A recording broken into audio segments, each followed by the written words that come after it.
السلام عليكم ورحمة الله وبركاته. ازيكم يا اصدقائي؟ عاملين ايه؟ يا رب تكونوا بخير. حلقة النهاردة هنتخطى حساب جوجل لجهاز سامسونج، لجميع أجهزة سامسونج. زي ما انتم شايفين الأداة اللي هنستخدمها اهيت، هنشغلها كمسؤول. هسيبها لكم في الوصف، حملوها وهتسطبوها وهتشغلوها بالطريقة اللي انتم شايفينها دي. هتعمل كده، تستنى عليها شوية لغاية ما الأداة ما تفتح. فتحت الأداة اهيت.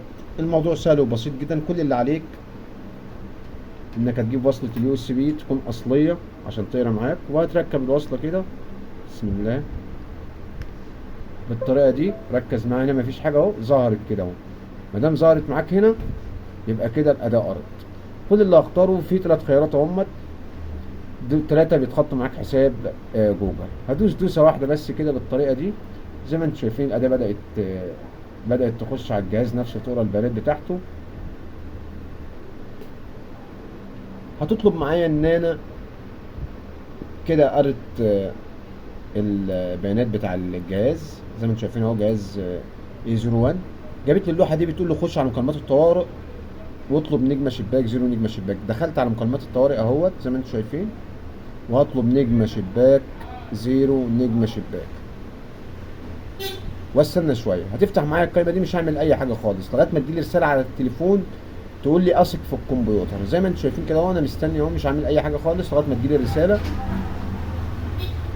بعد ما بدوس هنا بقول له خلاص قمت بالموضوع، وبسيب الجهاز كده اهو. بتقول لي السماح بالكمبيوتر، هقول له السماح دايما لهذا الكمبيوتر وادوس سماح. مجرد ما دوست سماح خلاص كده. زي ما انتم شايفين ركز معايا التليفون على القايمه دي. ايه اللي هيتم؟ الجهاز كده بدأ يتخطى الحساب اهوت في الموبايل كده. خلاص نجحت الطريقه 100 100. الجهاز هيفتح ويقفل معاك ويجيب لك على القايمه على طول.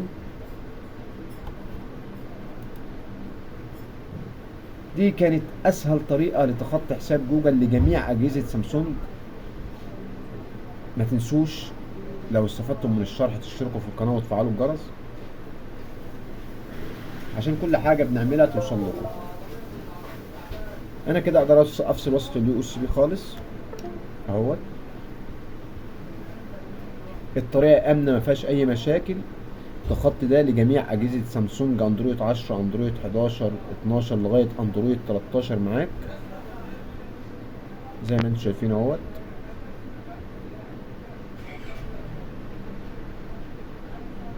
بكده يبقى بفضل من عند ربنا سبحانه وتعالى قدرنا نتخطى حساب جوجل بطريقة سهلة وبسيطة بتغضة زر واحدة.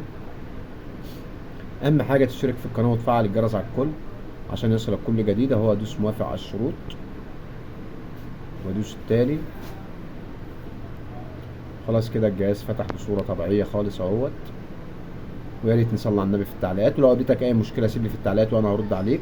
رابط الاداة سيبها لك في الوصف. ما تنساش مرة تانية تشترك في القناة وتفعل الجرس، ويا ريت تدعم الفيديو بلايك. والسلام عليكم ورحمة الله وبركاته.